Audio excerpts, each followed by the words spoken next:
This is Aberdeen City Council's local review body meeting on Monday the 16th of February 2026 at 11 AM. The meeting will be recorded and published online for public access after the meeting. Members of the public or press might be in attendance observing today's meeting.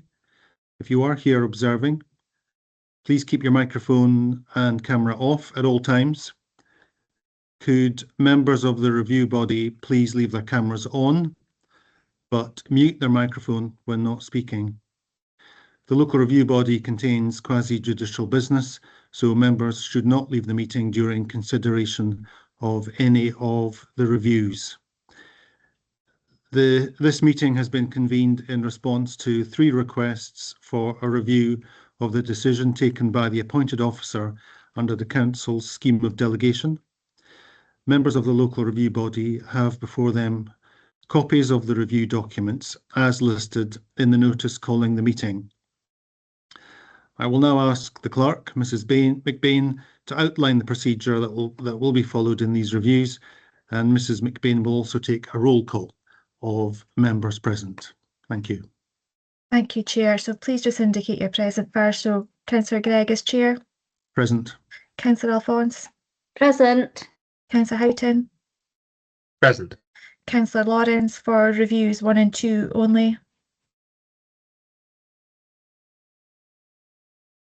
Oh, here we Present. go. Thank you. And Councillor Thompson. Present. Thank you. I'll just go through the procedure for today. So members have the procedure note which was circulated with the meeting papers and is intended to set out the wider framework within which the review process operates. The first task for the review body is to come to a decision on whether the review documents contain sufficient information for the case to be determined without further procedure, and by that it is meant without further information or representations. The regulations governing the local review process requires that all matters which the applicant intends to raise in the review must be set out in or accompany the notice of review. The focus of the review should be on the basis of what was before the appointed officer when a decision was made, and only in exceptional circumstances will new or additional matters be permitted to be taken into account. The circumstances in which additional matters can be taken into account are set out in the legislation and will be addressed by the LRB's advisors where relevant. The review should take the form of a structured discussion led by the chairperson to consider the matters set out in the notice of review before you, and I would conclude by drawing your attention in particular to points 10 to 12 of the procedure note. Thank you, Chair. Right. We now consider the first review in the agenda. This is in respect of the decision to refuse the application for detailed planning permission for the change of use of a flat to short-term let accommodation with maximum occupancy of 4 people at 45 Mearns Street, Aberdeen. The planning reference is 250841. The planning advisor, Ms. Lucy Green, will provide us with a brief description of the application proposal and a reminder of the reasons why the application was refused. Ms. Green attends today's meeting to provide us with the necessary professional planning guidance because she has not been involved in the earlier consideration of the application under review. Ms. Green will not be asked to express any view on the merits of the proposed development. Her role is the neutral one of providing factual information and technical guidance only. So I'm handing over now to Ms. Green. Thank you. Thank you, convener, and morning members. I'll just share my presentation.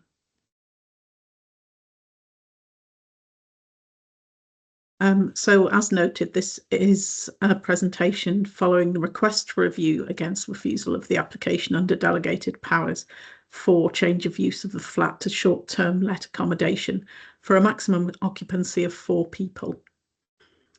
And the applicant has indicated on the notice of review that there are no new matters raised in the submissions. However, there is a new letter of support included within the statement of review from the applicant's agent, which is on page 83 of the agenda, and I'll come back to that later on in the presentation.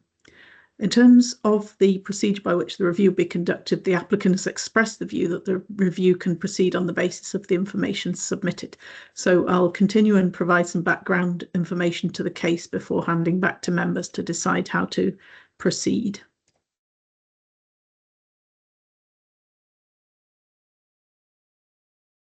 So this is the location plan with the block containing the flat just here. It's a 3rd floor flat within a 6-storey building, the ground floor of that being car parking. And the flats in this part of the building, the corner of Mearns Street and Regent Quay, just across from the harbour here. The submissions indicate that there's no communal garden and car parking or car parking space. To the north is an industrial yard, and to the west workshops, and in the surrounding area there are further flats, offices and industrial units and cafes and pubs further to the west.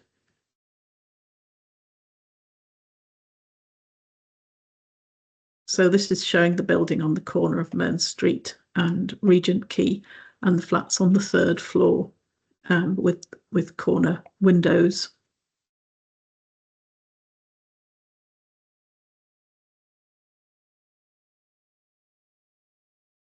And this is a layout plan for the flat.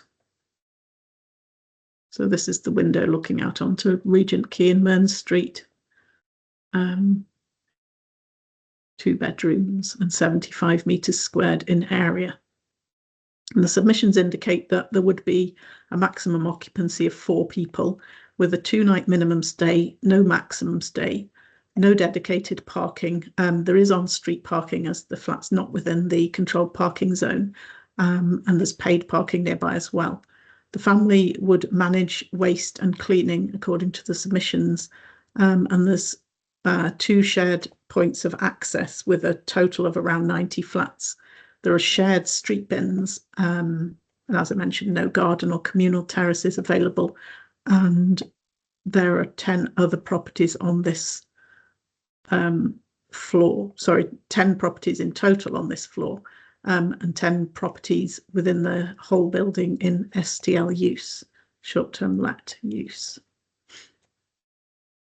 This is taken from the applicant's submission statement, just showing access into the flats, the corridors and the stairwell.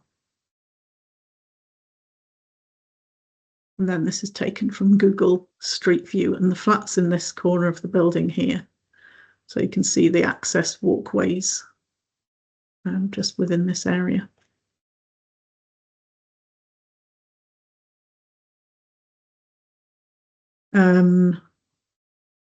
So the report of handling states that the flat shares entrance doors and stairwells with 40 other residential flats and 5 licensed short-term lets, plus a further one with a pending license application.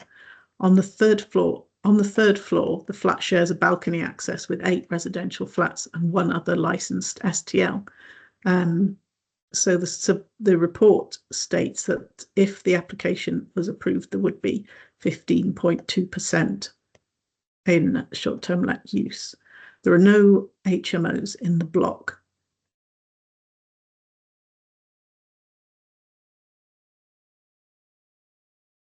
So this is a summary of the reasons for the decision.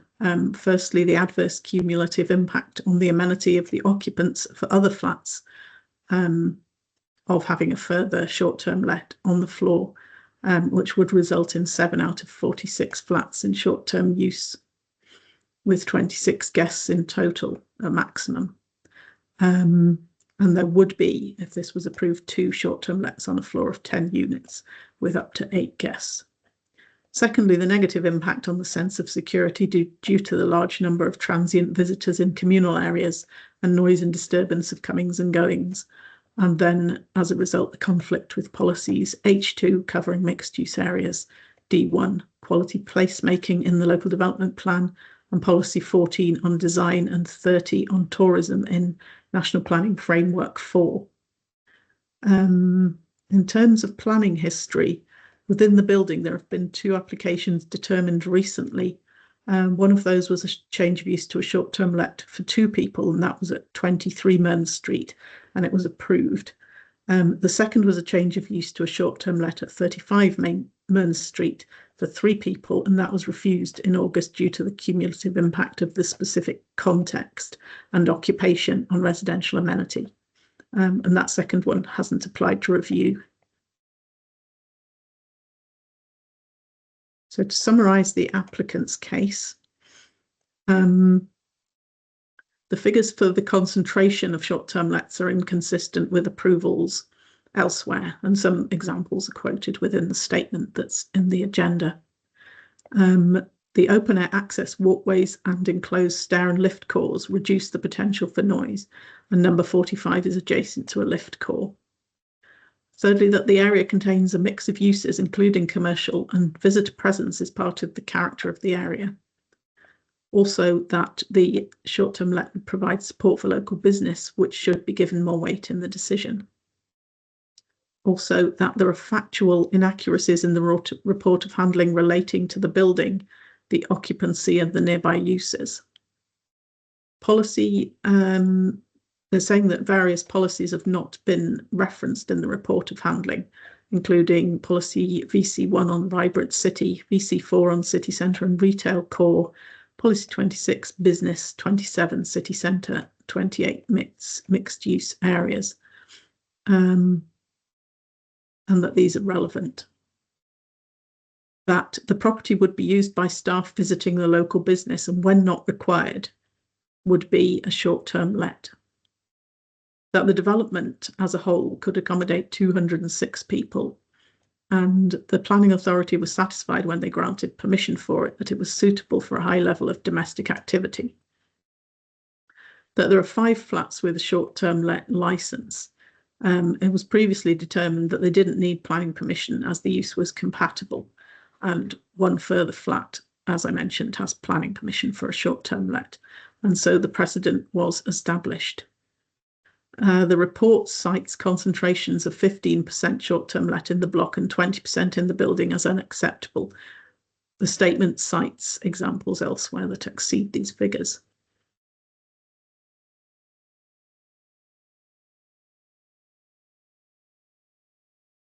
Further points from the applicant's case: the city centre location is encouraged for short-term lets. The objections are invalid because one has no address, no postal address, and the other property is vacant. There's a letter of support included in the statement, and as I mentioned, that's new information. 21 out of 46 properties are rental, which shows a high turnover of residents. Also, that the HMO planning guidance referred to relates to Hanover South, which is a large area on map, and the guidance does not set out a maximum percentage per block or floor. That's the short-term let guidance that they're referring to. In terms of consultations, the waste team had no objection. The guests can use residential bins until the commercial collection is established. Roads team had no concerns. They stated that the flats not within a CPZ, there were good public transport links and on-street parking, and also there's no comments from the Community Council. There were 2 representations, notes of objection, which are in the agenda, and these raised the points of excessive concentration of short-term lets in the building, and the cumulative impact of that would turn the building into a sort of apart hotel, which is inappropriate for the location. The loss of residential character and sense of community, and the impact on the housing supply, and this would create a precedent for further short-term lets. There would be an increase in antisocial behaviour and noise. So at this point, I'll hand back to the convener for members to decide how to proceed, and also in terms of the new matter. So let me just put up the slide for new matters and hand over to legal to discuss that.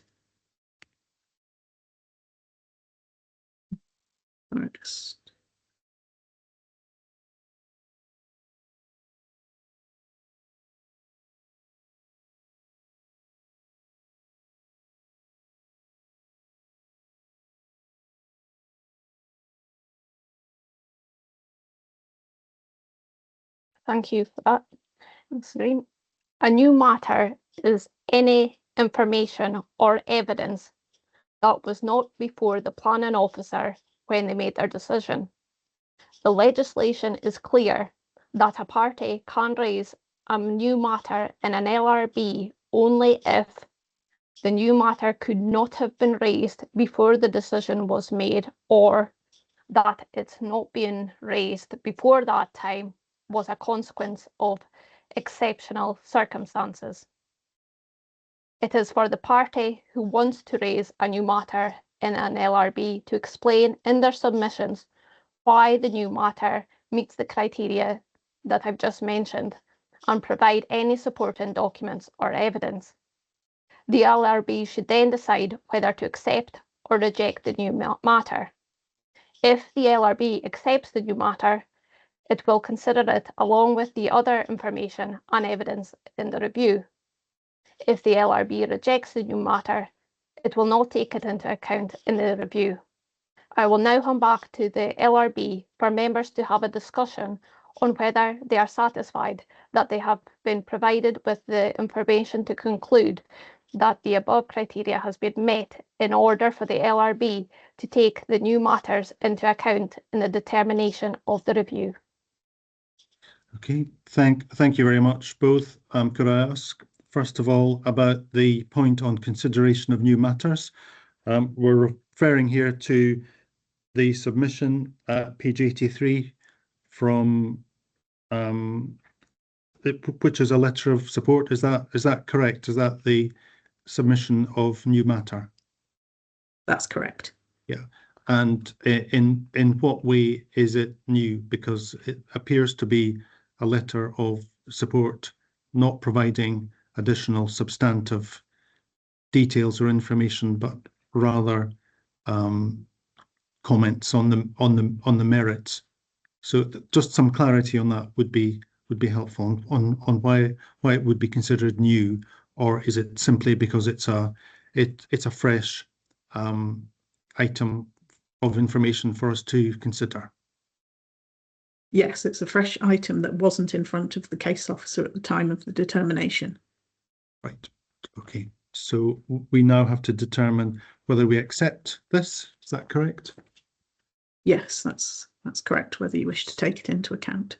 Okay, so are members of the local review body content to accept this or not? I'm content to accept it. Councillor Alphonse, are you okay with it? Yes, that's fine, thank you. Yeah. Councillor Houghton, you okay with it? Houghton, but yes, I'm fine to accept it, thanks. Okay, thank you. Councillor Lawrence, are you content with this? Yes, that's fine. Okay, Councillor Thompson, are you content to accept it? Yes, I am. Okay, grand, thank you. We then, members now have to consider whether sufficient information is in front of us today to take a decision on the application. If members do not believe they have enough information to take a decision, they can request further written information to be provided, or hearings to be arranged, or a site visit to be undertaken. I believe that we have sufficient information to take a decision, and I don't feel that further procedures are required. I think we have all of the information on the relevant policies and their application to this particular proposal. So I'm content to proceed. So I'll ask each member if they wish to proceed on because they have sufficient information or not. So Councillor Alphonse, do you wish to proceed? Happy to proceed, yes. Okay. Councillor Houghton? Yes, content to proceed. Councillor Lawrence? Yes, happy to proceed. Yep. Councillor Thompson? Happy to proceed. Fine. So we're agreed that we have sufficient information to proceed. Therefore, Ms. Green will review the relevant policies and other considerations. Thank you. Yes, sorry about flashing through all my slides there. I'm on the right slide now with the policies. So I'll run through those. Okay, these are the policies within NPF4 that are relevant to the determination. And I'll go through them in the following slides. And they are in the agenda as well. So policies 1, 2 and 3 on the climate crisis and biodiversity as well are relevant to all applications. And in considering these, members may wish to note that this is an application for change of use only in the likely magnitude of any impact in terms of the weight given to these policies. However, all decisions should give significant weight to the climate and nature crises and contribute to the enhancement of biodiversity.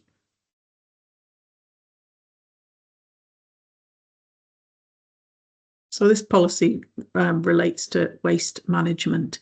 And you can see the section that I've put on the slide there requires suitable management of refuse in the application development. Policy 13 covers sustainable transport and states that developments should be accessible by public transport and active travel.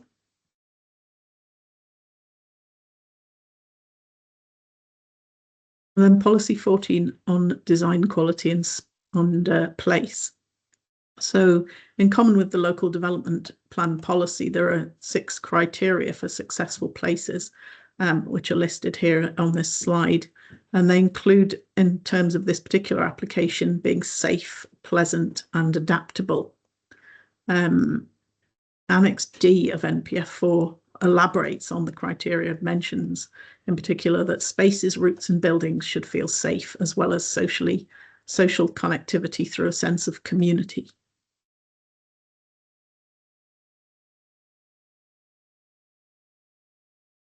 Tourism policy 30. So in terms of short-term lets, the proposals under B are relevant, but most relevant here, section E, development proposals for the use of existing buildings for short-term lets will not be supported where the proposal would result in unacceptable impact on local amenity or the character of the neighbourhood or area, or the loss of residential accommodation where the loss is not outweighed by demonstrable local economic benefits. So residential amenity, the relevant considerations could be privacy and security, real and perceived threats, being disturbed by the use of a communal entrance by different groups of strangers, the potential for large groups to use flats for parties with noise to flats below, and general comings and goings of the people using the short-term let. These are the relevant local development plan policies and also the Aberdeen planning guidance, which I'll run through on the next slides. And the site's zoned under policy H2 mixed use areas.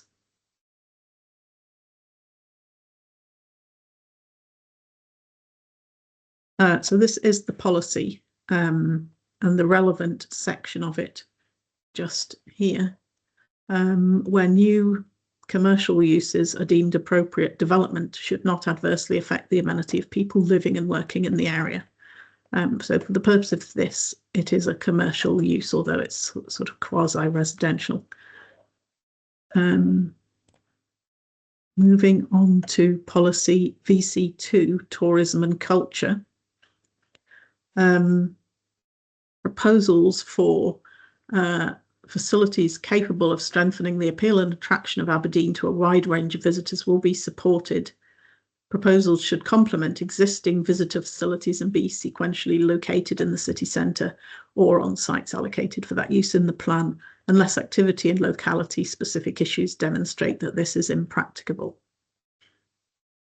And then policy R5 on waste management, which is similar to the one in NPF4, where developments should have sufficient space for storage of waste, etc. And this is policy D1, which is similar to the NPF4 policy on design, with the 6 criteria of successful places. And particular relevance in this one is a range of sustainable transport opportunities for connectivity. And also, in terms of the criteria safe and pleasant, looking at the impacts on adjoining uses of noise, smell, vibration, dust, air quality, privacy and overshadowing.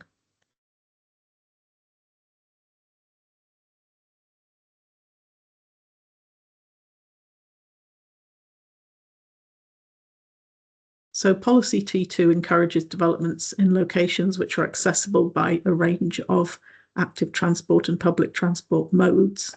And then parking refers to the Aberdeen Planning Guidance, Transport and Accessibility in this particular instance. And it's an outer city area for that guidance.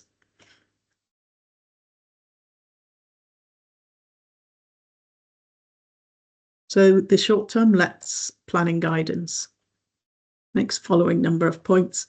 Where the property is a flat, taking into account what floor of the building it's located on, considering the maximum number of occupants or guests that will use the short-term let at any one time, whether it's to be used on a full-time or part-time basis, the parking arrangements, the anticipated turnover of guests in terms of the minimum and maximum lengths of stay, the arrangements for waste storage, how many other properties in the short-term let share access and communal areas, details of communal amenity spaces, external amenity spaces, and whether there's access to those, and also the character of the surrounding area, including the uses within the area. And then the government's publication on short-term lets, which states that they can make an important contribution to the tourist economy with visitors having a unique tourist experience through a host's local knowledge, increasing the attractiveness of Scotland as a place to visit. They offer accommodation in places not necessarily served by hotels and hostels. They can offer more affordable accommodation, attracting tourists that may have a lower budget, and they can provide additional capacity for particular events. There are also a number of criteria that look at the social costs of short-term lets, including increased costs of housing for local people. The supply of local amenities for residents may decrease. The quality of the neighbourhood and sense of community can be affected if residents feel less safe because of the high concentration of short-term lets, or they have fewer permanent neighbours. Specific nuisances such as noise, littering and other forms of antisocial behaviour, and that they can be used for criminal enterprises with or without the collusion of the host. There's Circular 1/2023 on short-term lets, which refers to the policies and states that the decision should be balanced against wider policy objectives, and also that planning authorities may grant permission for a limited time. There's also the Scottish Government research findings, which find that the common positive impact of short-term lets is local economic impact associated with tourism. So in terms of evaluation, it's just a reminder that all applications should be determined in accordance with the development plan unless material considerations indicate otherwise. And the basis for the decision, the zoning policy mixed use areas, would there be harm to residential amenity of the neighbours?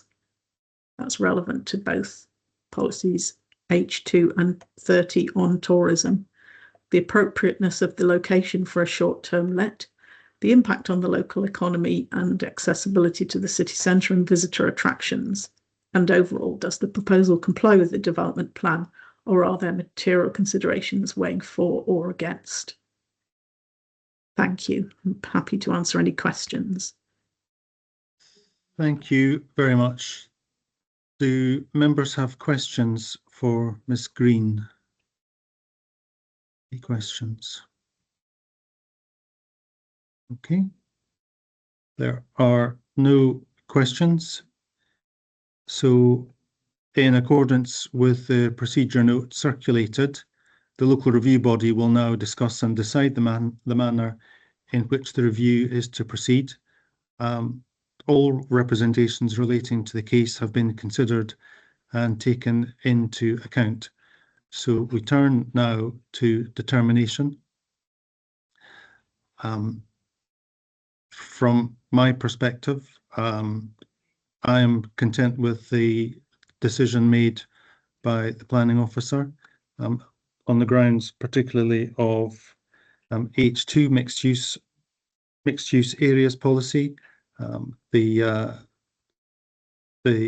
building is primarily residential, and we're looking at further increase in commercial use of the building, which I don't think helps to develop residential amenity and the sense of community which would be appropriate for even for a city centre dwelling. I think that roles also relevant is policy D1 on quality placemaking. Our aim is to create attractive places for people to live with neighbours, and I think that the 7 out of 46 flats in the block being in short-term let use would be excessive and would overtip the balance of commercial and residential, of permanent residents and transient commercial guests. I also think that there's the conflict with policy 14 on design, quality and place, and policy 30 on tourism. So that's where I'm coming from. So I'll go around each member to ask for their determination. Councillor Alphonse. Thank you, convener. I'd be happy to uphold the officer's decision previously and agree with what you're saying. Okay. Thank you. Next is Councillor Houghton. Thanks, convener. Happy to uphold on for the reasons specified. Thanks. Okay, thank you. Councillor Lawrence. Yes, I'm also happy to uphold the officer's decision. Okay, thank you. And Councillor Thompson. Also happy to uphold the planning officer's decision. Thank you. Okay, thank you. The local review body has therefore agreed unanimously to uphold the decision of the appointed officer, and the application is therefore refused. A decision notice from today's meeting will be issued to the applicant or agent in the forthcoming days. So that takes us to the conclusion of the first review. We move on now to the second review in our papers, which starts at 2.1. So the second review in the agenda is in respect of the decision to refuse the application for detailed planning permission for the change of use of a flat to short-term let accommodation with maximum occupancy of 2 people at flat B, 103 Menzies Road, Aberdeen. The planning reference is 250842. The planning advisor, Ms. Lucy Green, will provide us with a brief description of the application proposal and a reminder of the reasons why the application was refused.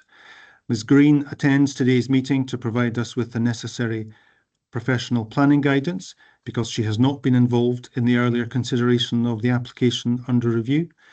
Ms. Green will not be asked to express any view on the merits of the proposed development. Her role is the neutral one of providing factual information and technical guidance only. So over to you, Ms. Green, please, to describe the application, the appointed officer's decision, and the case for review. Thank you.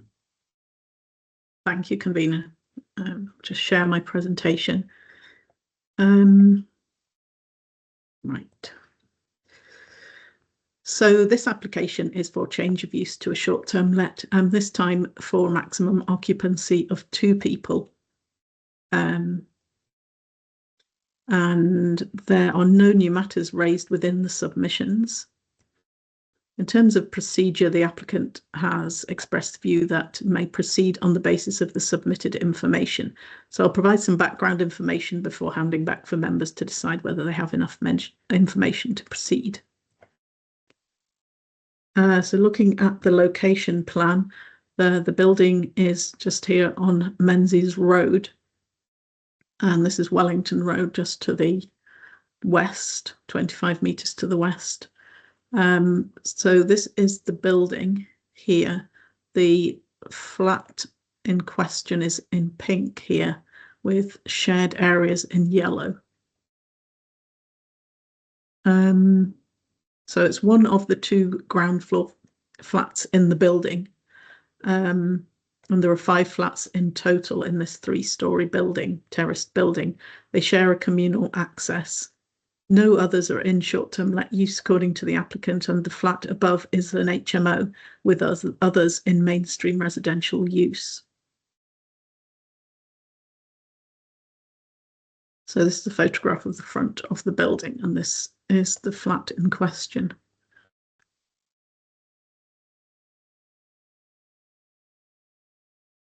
And an overhead of it.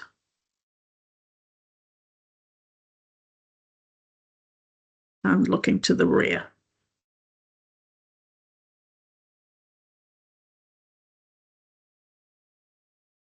A layout plan for the flat, 41 square metres in total. The short-term let would be for 2 persons, 2-night minimum stay with no maximum stay. It would be a short-term let permanently. There's no parking provided, and it's not a controlled parking zone. Cleaning would take place after checkout, and waste would be put in domestic bins.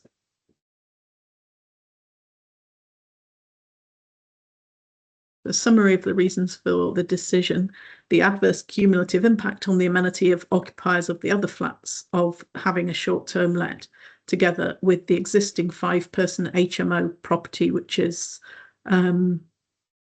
on the first floor of the building. So there would be the addition of 2 transient people to the overall building. The impact on sense of security, women's safety, noise and disturbance, and particular impact on flat A with the short-term let sharing the ground floor and the HMO above it.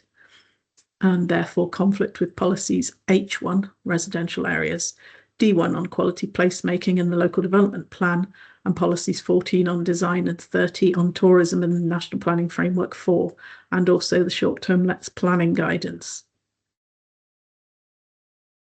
So the applicant's case can be summarised as follows. Since buying the flat, the applicant has repainted the front door, cleaned the hallway and tidied and removed rubbish from the garden, and also repaired locks to the front door, meaning that no rough sleepers are able to access the building or non-residents access the garden. The owner of the other flat feels that the block is better managed and prefers short-term tenants to long-term ones with negative behaviour. As the applicant is a resident of Torry and feels it doesn't deserve its bad reputation. The flat is small and is next to the front door, so that 1 or 2 people staying would not cause disturbance to upper floor residents. Also, the applicant would manage the flat and would have control over guests' conduct, ensuring security. In terms of consultations, the waste team had no objection, as guests can use residential bins until commercial collection is established. The roads team had no concerns. The flat's not within a controlled parking zone and there are good public transport links, and the community council made no comments. There are no representations. So at that point, I'll hand back to the convener and members to decide how to proceed. Okay, thank you very much. Members now have to consider whether sufficient information is in front of us today to take a decision on the application. If members do not believe they have enough information to take a decision, they can request further written information to be provided, hearings to be arranged, or a site visit to be undertaken. I believe that I have sufficient information to take a decision. I don't feel that we need further procedures. I think we have all of the information before us in the distributed pack, beginning on item 3.1. So I'm happy to proceed. I'll go around each member to ask if they believe they have sufficient information. Councillor Alphonse, do you have sufficient information? Yeah. Yes, I feel that there's sufficient information. Thank you. Thank you. And Councillor Houghton? Yes, happy to proceed, thanks. Okay. Councillor Lawrence? Yes, happy to continue. And Councillor Thompson? Yes, happy to proceed. Great. As members feel that we have sufficient information, we will now hear from Ms. Green on the relevant policies and considerations for this review. Over to you, Ms. Green. Thank you. Thank you. And the policies are largely the same as for the last case. So with the exception that this one is in an H1 residential area. So I'll go through them quite quickly, but please just ask or stop me if you would like to have more information at any point. So these are the relevant policies within NPF 4. Same as before. The policies on climate change, which are taken into account in all decisions. Policy 12 on managing waste. Policy 13 on developments being accessible by public transport and active travel. So design and the same criteria are most relevant. The healthy, women's safety, pleasant sense of community, safety in buildings and spaces, and also adaptability of buildings for different uses over time. The tourism policy, which welcomes development in principle, but then looks at residential use and the impact on local amenity neighbourhoods.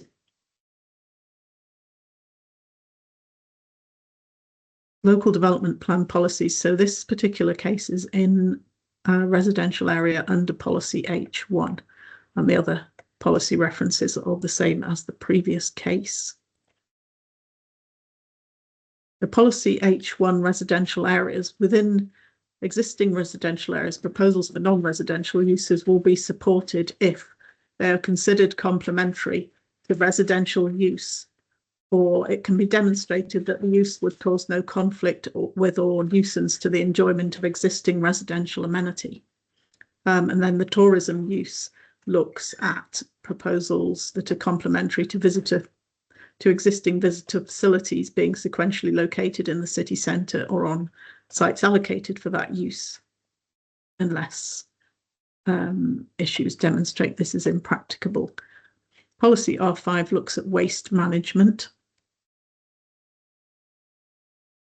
And then again, policy D1 on design, particular relevance are sustainable transport and impacts on amenity.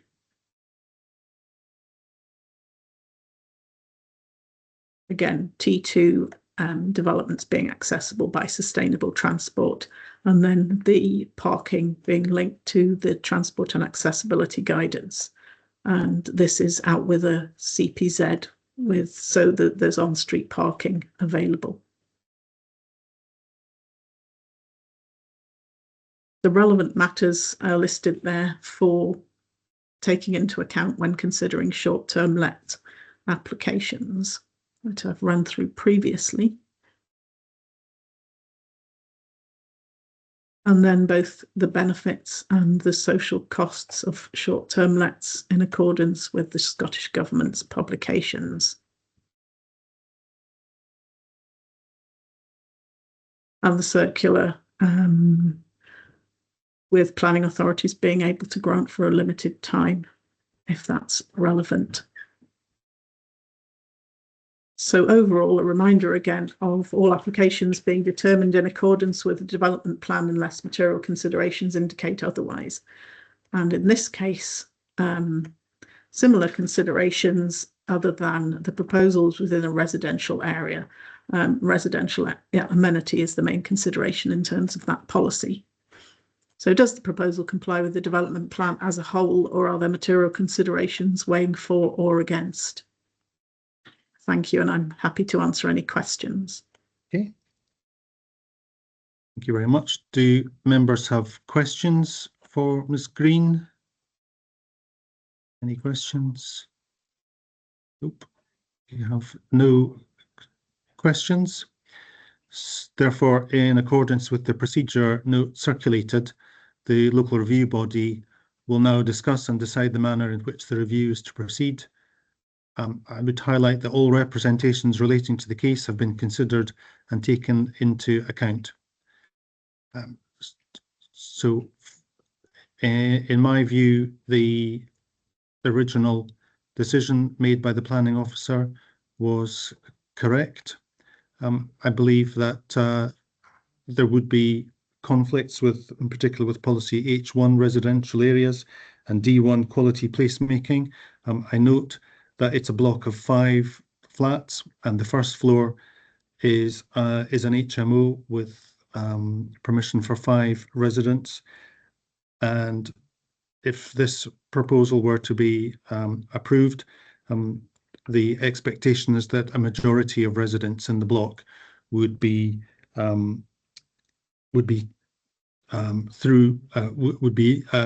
commercial residents of a transient nature, and I think that that's an imbalance in the block and doesn't support quality placemaking or attractive, safe living environments. So I support the original decision, particularly because it conflicts with H1, D1 of the LDP and policies 14 and 30 in NPF 4. Also goes against the short lets planning guidance. So that's where I'm coming from, and I'll go around each member to ask for their view. So I'm going to start with Councillor Alphonse. Thank you, convener. Yeah, I'm happy to uphold the original officer's determination. Thank you. Councillor Houghton. Thank you, convener. I'm happy to uphold the officer's original decision for the reasons that you've set out. Thanks. Thank you. Councillor Lawrence. You're on silent. You're on mute, Councillor Lawrence.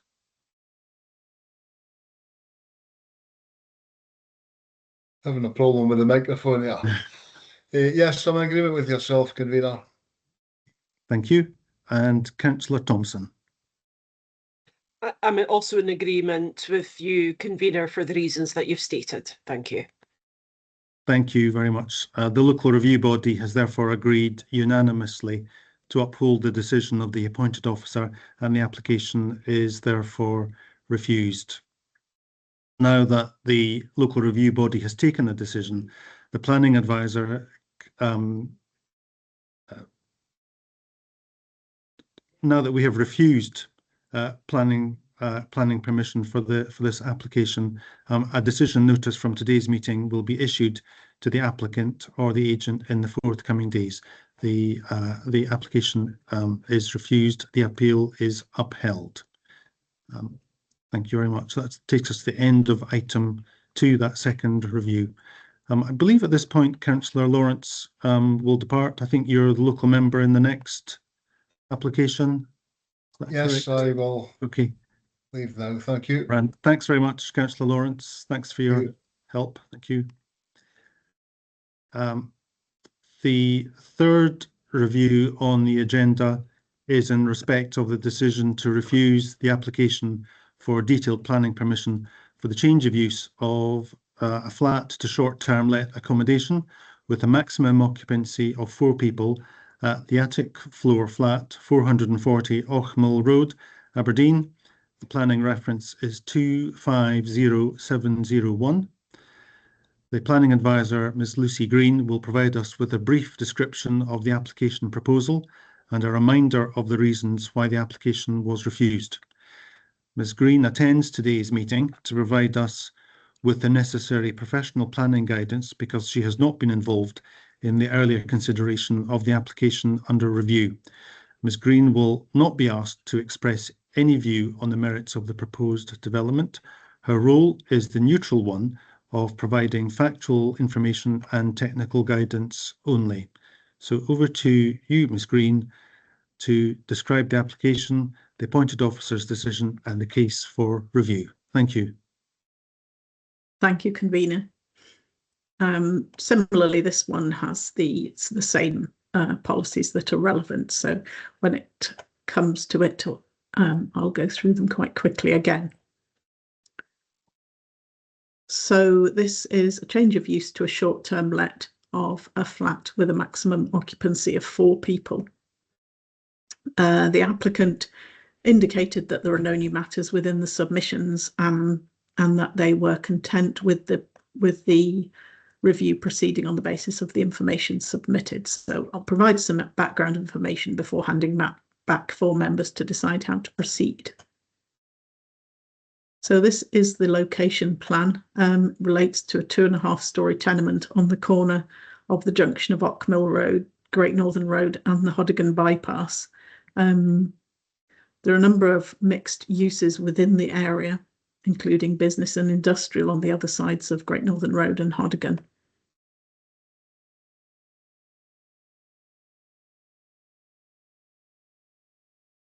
The application relates to the attic floor flat. It's this one.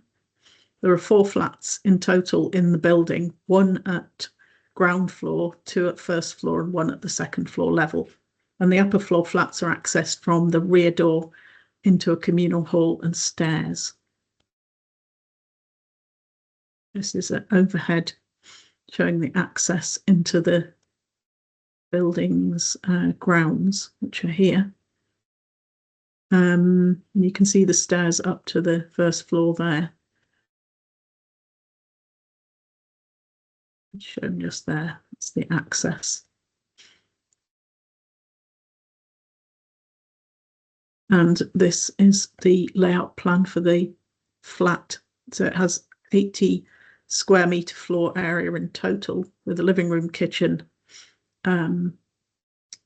bathroom and 4 bedrooms, and it shares communal entrance and stairs with the flats below, with the ground floor flat having the front entrance. The other flats are in residential use, and there was 1 parking space provided within the garage. And the submissions state that the occupiers of the short-term let would be advised that they shouldn't access the rear garden. And it's also stated that there are no buildings, no flats within the building or postcode with a short-term let licence or an HMO licence.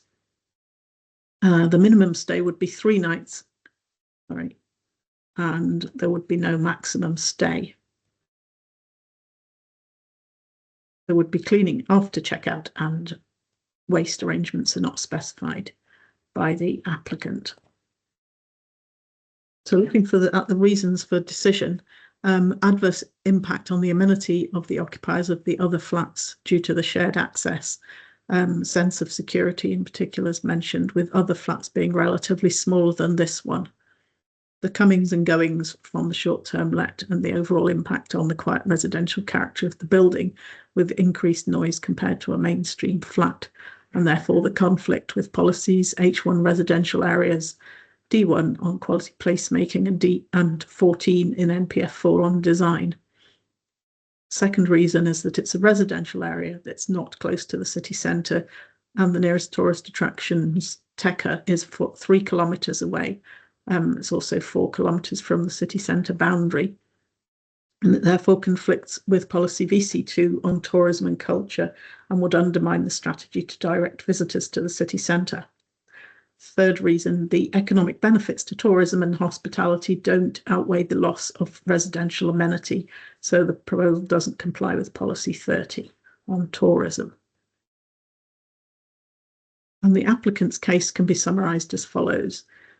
Firstly, the area is busy and is mixed use in character, and they give further information about various commercial uses in the surrounding area. It's also on a busy road. There are many amenities for short-term let occupiers, such as food shops, post office and car rental. There are good bus links. It's well located for TECA, the airport, industrial estates and the main routes onto the AWPR. They refer to a short-term let that was granted planning permission on Great Northern Road and others with licenses nearby. Also, that the license for a short-term let would be conditional on taking steps to reduce impact on neighbours. The case officer acknowledges that there's no impact on the area due to its mixed nature and that the impact is only on other residents. Further point is that the impact of noise and disturbance is subjective. And it's also stated that the occupancy of 4 people would be the same as for a mainstream flat, and the comings and goings wouldn't be any greater. And also that tourists and business people are likely to be out during the day. And many of the bookings are for several weeks, with 70% being professionals, and often they prefer out-of-centre locations. Also, that neighbours would be able to report disturbance to the management. In terms of consultations, there's no objection from the waste team with the same arrangements for residential bins being used until commercial collections are established. The roads team had no concern that it's not within a controlled parking zone. It's within the outer city. There are good public transport links, and there was no comment from the community council. There are no representations. So I'll hand back to you, convener, for members to decide how to proceed.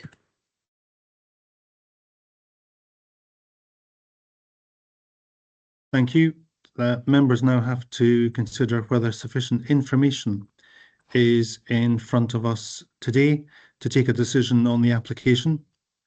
If members do not believe they have enough information to take a decision, they can request further written information to be provided, hearings to be arranged, or a site visit to be undertaken. I believe we do have sufficient information provided for us in the committee papers and in the information available online. So I'm happy to proceed on the basis that we have sufficient information. And I'll go to each member to ask if they believe they have sufficient information. Councillor Alphonse. Thank you, convener. I believe we have enough information. Thank you. Thank you. Councillor Houghton. Yes, likewise, thanks. And Councillor Thompson. Yes, happy to proceed. Great, thank you.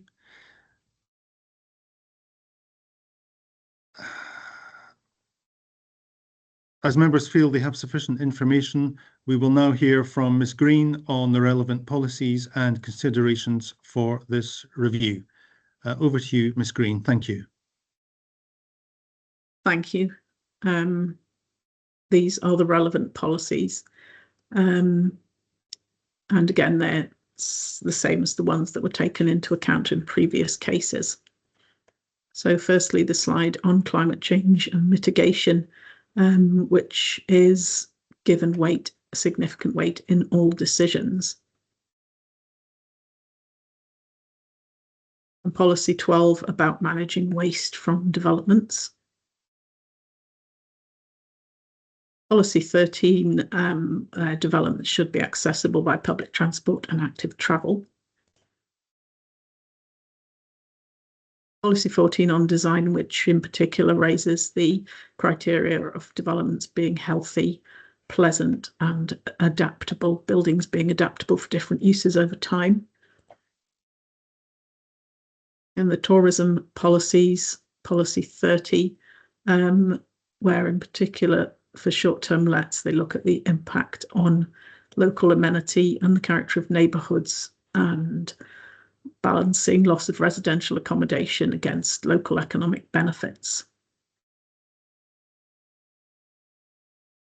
And the relevant policies in terms of the local development plan. This proposal is within an H1 residential area, so that policy is relevant. And the considerations, whether the proposal is complementary to residential use or would cause nuisance to amenity.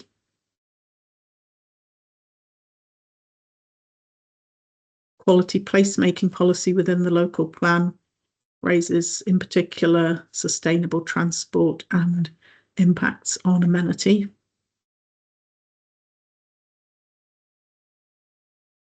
And then the sustainable transport and parking policies. Short-term lets, APG, and those are the matters to be taken into consideration in decision making. And the Scottish Government's publication looking at the main benefits to the tourist economy of short-term lets and also the social costs.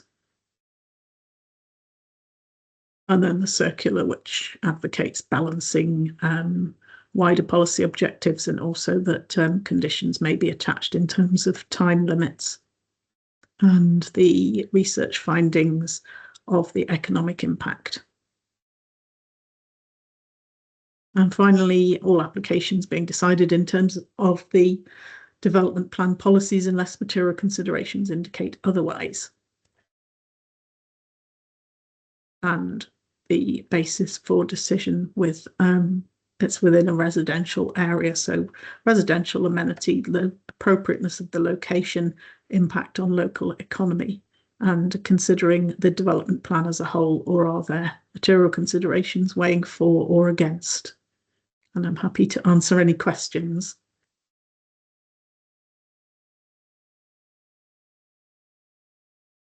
Thank you. Thank you very much. Are there any questions for Ms. Green? There are a couple of questions. Councillor Alphonse. Thank you, convener. I just wondered, because the application's for 4 people and there are 4 bedrooms, I just found that a bit odd that, you know, I've got concerns that there may be a lot more people than 4. You know, if there's a couple, 2 couples, you know, I doubt they'll be having 1 bedroom each. Yes. That's a concern for me. Anyway, I just wondered why, you know, there was only, the application was for 4 people when there are 4 bedrooms. Yes, I mean, that's something that is it's difficult for us to conditions, say, because it's not really enforceable, but it is usually linked to the license. So it could be the license would cover 4 people. They do mention also that 70% of bookings are for professional people. I'm not sure where that figure comes from, but it could be that they're workers, single people in, you know, one in each room. Okay. Okay, thank you. Thanks. Thanks for that. Councillor Houghton. Thank you. Just 2 short questions, convener. First is just, there isn't, did I understand correctly that there is no over concentration of short-term lets in this area at the moment? Is that right? Well, there aren't maximum figures, but there aren't any others within the building or this postcode. That's what the report states. Thanks, convener. And then just a follow-up question to what Councillor Fons asked. I assume we have to take on at face value what's been put in the application and stuff, so we don't really have a basis for questioning in terms of what may be this kind of spread of people in the accommodation. If the application's for 4, we accept that is the case, do we not? Or yeah, I mean, it would be covered by the license, so I mean, you know, that would be the way to enforce it rather than through planning. Thank you, convener. Thank you, Screen. Thank you. Councillor Thompson. Yes, just prompted me to ask a question as well.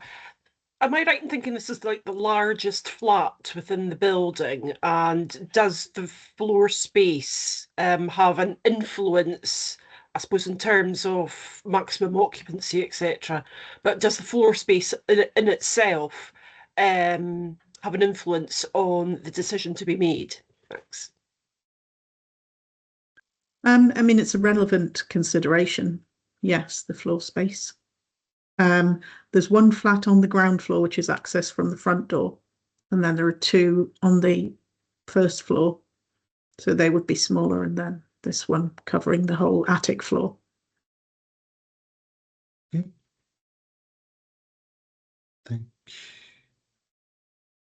Thank you very much. If that's all the questions, thank you very much, Ms. Green.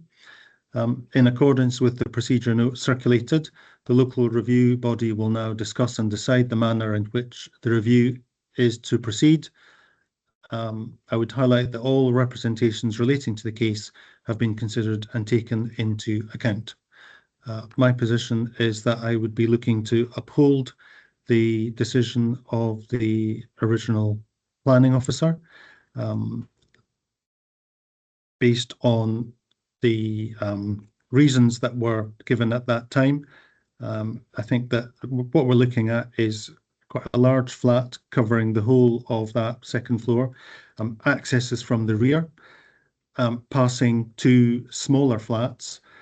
So if you look at those, if you look at the first and the second floor as a unity, because the ground floor is not really part of the block. If you look at those two floors, that's a high proportion of commercial transient residents. Yeah, as was mentioned, we have to accept at face value that there would be 4 occupants in that top floor. But I think that